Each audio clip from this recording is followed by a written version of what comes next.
اب کچھ چیزیں اس حوالے سے کہ ہم پھر عید کے دن کیا کریں، سنت نبی صلی اللہ علیہ وسلم سے کیا کچھ ثابت ہے. پہلی بات تو یہ ہے کہ عید کے لیے تیاری عید سے پہلے ہی شروع ہو جائے گی. مثلا اگر قربانی کرنا ہے تو اس کا اہتمام، پھر اسی طرح اگر قربانی نہیں بھی کر سکتے تو اس ریچول میں شرکت کے بال وغیرہ نہ کاٹے جائیں، نہ تراشے جائیں، نہ ناخن تراشے جائیں، جب ذوالحج کا چاند نظر آ جائے. پھر اسی طرح جب عید کا دن ہو تو صبح کے وقت غسل کر کے اچھا لباس پہننا، نئے کپڑے ہوں تو نئے پہنے جائیں، اگر نئے کسی کے پاس نہیں ہیں تو بھی دھلے ہوئے کپڑے پہننا جو ہے وہ ضروری ہے. اسی طرح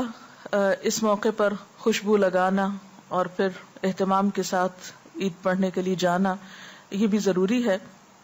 عید کے دن عام طور پر جو کھانا کھاتے اس کے علاوہ اسپیشل کھانا تیار کرنا یا خود کھانا اور دوسروں کو کھلانا جو ہے یہ بھی ایک مسنون عمل ہے، لیکن اس میں تھوڑا سا فرق ہے. آپ صلی اللہ علیہ وسلم جب عید الفطر کے دن عید پڑھنے کے لیے جاتے تو کوئی میٹھی چیز کھا کر جاتے، مثلا کھجور، اور اگر کھجوریں کھاتے تو طاق عدد میں مثلا 1 یا 3 یا 5. اور عید الاضحیٰ کے دن آپ جانے کے وقت یعنی جاتے وقت تک کچھ نہیں کھاتے تھے، ایک طرح سے روزہ ہوتا تھا، اور نماز پڑھنے کے بعد واپس آ کر قربانی کرتے اور قربانی کے گوشت میں سے کھاتے. اب اگر کوئی شخص اتنا صبر کر سکے کہ واپس آ کے قربانی کرے اور پھر اس کو پکائے اور پھر کھائے تو بہت ہی اچھا ہے، لیکن اگر ایسا ممکن نہ ہو تو پھر انسان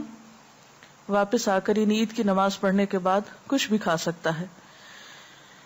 پھر اسی طرح یہ ہے کہ آپ صحابیات کے بارے میں آتا ہے کہ وہ اپنے بچوں کو دودھ تک نہیں پلاتی تھی جب تک عید کی نماز ہو نہیں جاتی تھی، یعنی وہ یہ اس سنت میں بچے بھی شریک ہوتے تھے. اللہ یہ کہ کوئی بچہ جو ہے وہ بالکل صبر نہ کرے یا بیمار ہو تو کسی بیمار کو دوا کھانی ہو یا اور کوئی ضرورت ہو، ادروائز جو لوگ اہتمام کر سکیں وہ اس سنت کی پیروی کا اہتمام بھی کریں. پھر اسی طرح آپ صلی اللہ علیہ وسلم عیدگاہ پیدل جاتے تھے، اگر ممکن ہو تو اس سنت پر بھی عمل کیا جائے، اور اگر عیدگاہ بہت دور ہو تو سواری پر بھی جا سکتے ہیں، ایسی کوئی شدت نہیں ہے اس معاملے میں. اسی طرح خواتین کو عید کی نماز کے لیے نکلنے کے لیے کہا گیا اور اس کے لیے آپ نے ان کو انکریج کیا. حضرت ام عطیہ بیان کرتی ہیں کہ رسول اللہ صلی اللہ علیہ وسلم نے حکم دیا کہ عید الفطر اور عید الاضحیٰ کے دن ہم چھوٹی بچیوں اور جوان لڑکیوں کو بھی عید کے لیے عیدگاہ کی طرف لے جائیں، حتیٰ کہ وہ عورتیں بھی جنہیں نماز نہ پڑھنی ہو.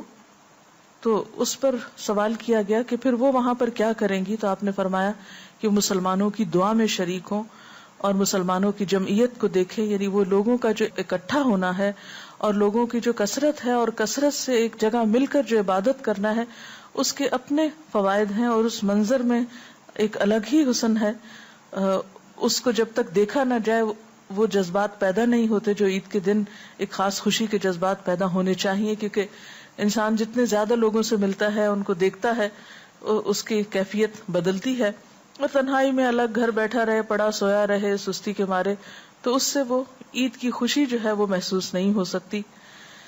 پھر اسی طرح حضرت عبداللہ بن عباس سے روایت ہے کہ رسول اللہ صلی اللہ علیہ وسلم عید کے دن اپنی ازواج مطہرات اور بیٹیوں کو عیدگاہ لے جاتے تھے، یہ ابن ماجہ کی روایت ہے. پھر اسی طرح عید کے دن تکبیریں پڑھنا، عیدگاہ جاتے وقت اور واپس آتے وقت اللہ اکبر اللہ اکبر لا الہ الا اللہ واللہ اکبر اللہ اکبر وللہ الحمد، اس کا اہتمام کرنا چاہیے، کیونکہ اس دن خاص طور پر اللہ کی بڑائی بیان کرنی چاہیے، کیونکہ ایک خوشی کا موقع ہے اور خدا کی یاد سب مل جل کر کرتے ہیں، اور اس یاد میں سب سے زیادہ اللہ کے نام کو بلند کرنا ہے. مرد حضرات بلند آواز سے تکبیریں کہیں گے، لیکن خواتین جو ہیں وہ دل میں تکبیریں پڑھ سکتی ہیں. اسی طرح عید کے موقع پر رشتہ داروں کے ہاں ملاقات کے لیے جانا، ان کو اپنے ہاں مدعو کرنا، ہمسایوں کا خیال رکھنا، ضرورت مندوں کا خیال رکھنا، یہ سب بھی اس دن ضروری ہے. اور ایک اور اہم بات یہ کہ خوشی کے موقع پر پھر اللہ کو یاد رکھنا، یعنی نمازوں کے اوقات کی پابندی کرنا اور خوشی میں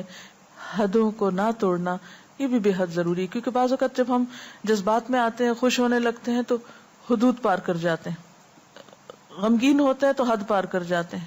بالکل ڈپریشن میں چلے جاتے ہیں، غصے میں آتے ہیں تو حدود پار کر جاتے ہیں۔ ایک اچھی زندگی کی علامت یہ کہ وہ معتدل زندگی ہوتی ہے، جس میں جذبات بھی اعتدال کے ساتھ ہوتے ہیں،